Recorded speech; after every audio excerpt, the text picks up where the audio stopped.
నమస్కారం, welcome back to my channel search local. ఈరోజు వీడియోలో మనము తెలంగాణ ముఖ్యమంత్రి రేవంత్ రెడ్డి గారు మరొక కీలక నిర్ణయం తీసుకోవడం జరిగింది. సో దీనికి సంబంధించినటువంటి పూర్తి వివరాలు ఈ వీడియో ద్వారా మీతో నేను షేర్ చేయబోతున్నాను. సో ఎక్కడ కూడా స్కిప్ చేయకుండా వీడియో చివరి వరకు చూడండి. చూసిన తర్వాత మీకు ఈ వీడియో నచ్చినట్లయితే ప్లీజ్ లైక్ చేయండి. అలాగే ఇలాంటి మరిన్ని ఇంట్రెస్టింగ్ వీడియోస్ కోసం సర్చ్ లోకల్ ఛానల్ ఇప్పుడే మీరు సబ్స్క్రైబ్ చేసుకోండి. ముఖ్యమంత్రి రేవంత్ రెడ్డి గారు మరో కీలక నిర్ణయం తీసుకున్నారు. చేనేత కార్మికుల రుణాలు మాఫీ చేస్తామని గడిచిన సెప్టెంబర్లో సీఎం రేవంత్ రెడ్డి గారు ప్రకటించారు. తాజాగా వీటికి సంబంధించి జిల్లా అధికారులకు మార్గదర్శకాలను ప్రభుత్వం జారీ చేయడం జరిగింది. 2017 ఏప్రిల్ నుంచి 2024 మార్చి వరకు చేనేత కార్మికులు తీసుకున్న రుణాలు మాఫీ చేయాలని నిర్ణయించారు. ఈ మేరకు జిల్లాల వారీగా లెక్కలు సేకరించిన ప్రభుత్వం రుణమాఫీ అర్హతలపైన స్పష్టత ఇచ్చింది.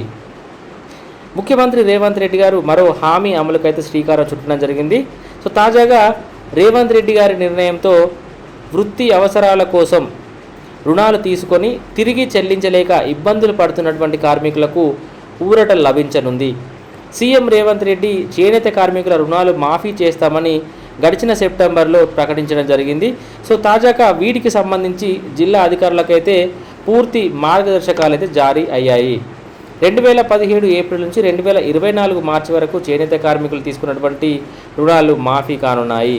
తాజా నిర్ణయంతో ఒక్కొక్క కార్మికుడికి ₹1,00,000 లోపు రుణాలు మాఫీ కానున్నాయి. మాఫీ కాక కొత్త రుణాలు అందక కొంతకాలంగా ఇబ్బందులు పడుతున్నామని మార్గదర్శకాలు వచ్చిన నేపథ్యంలో అధికారులు మాఫీ ప్రక్రియ త్వరితగతిన పూర్తి చేయాలని కార్మికులు కోరుతున్నారు. ఇక వీవర్ క్రెడిట్ కార్డు, ప్రధానమంత్రి రోజ్గార్ యోజన, వర్కింగ్ క్యాపిటల్ కింద తీసుకున్నటువంటి రుణాలు మాఫీ కానున్నాయి. రుణమాఫీ ఖరారుకు జిల్లా కలెక్టర్ అనే వాళ్ళు చైర్మన్గా వ్యవహరిస్తారు. ఆయనతో పాటు 6 కూడినటువంటి డిఎల్సి జిల్లా స్థాయి కమిటీ ఆమోదం అయితే పొందాల్సి ఉంటుంది. అనంతరం చేనేత డైరెక్టర్గా ఉన్నటువంటి స్టేట్ లెవెల్ కమిటీ ఆమోదం పొందితే బ్యాంకు నుంచి నో డ్యూ సర్టిఫికేట్ అనేది జారీ అవుతుంది. సో ప్రతి కార్మికుడికి సంబంధించినటువంటి ₹1,00,000 లోపు రుణాలు వడ్డీతో కలిపి మాఫీ అవుతాయి. సో ₹1,00,000 పైన ఉన్నటువంటి కార్మికులు ఎక్కువ ఉన్నటువంటి మొత్తాన్ని తిరిగి చెల్లిస్తే వారికి 1,00,000 అనేది మాఫీ కానుంది.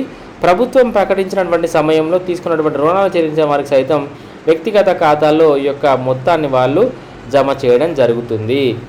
అదేవిధంగా కార్మికులు వ్యక్తిగతంగా సొసైటీల ద్వారా రుణాలు పొందగా కేవలం వ్యక్తిగతంగా తీసుకున్నటువంటి రుణాలను మాత్రమే ప్రభుత్వం మాఫీ చేయనుంది. ఎందుకంటే బీఆర్ఎస్ హయాంలో 2017 మార్చిలోపు ఉన్న రుణాలు మాఫీ కాగా ప్రస్తుతం 2017 ఏప్రిల్ 1 నుంచి 2024 మార్చి 31 వరకు తీసుకున్నటువంటి రుణాలను వీళ్ళు మాఫీ చేయబోతున్నారు. సో కార్మికుడికి వ్యక్తిగతంగా ఎంత రుణం ఉన్నా కూడా ₹1,00,000 వరకు అయితే మాఫీ కానుంది. సో మాఫీకి సంబంధించినటువంటి కసరత్తును ప్రభుత్వం 3 నెలల క్రితమే ప్రారంభించింది. సో గత డిసెంబర్లో రాష్ట్ర వ్యాప్తంగా అన్ని జిల్లాల నుంచి చేనేత కార్మికులకు సంబంధించినటువంటి వివరాలను తెప్పించుకున్నారు.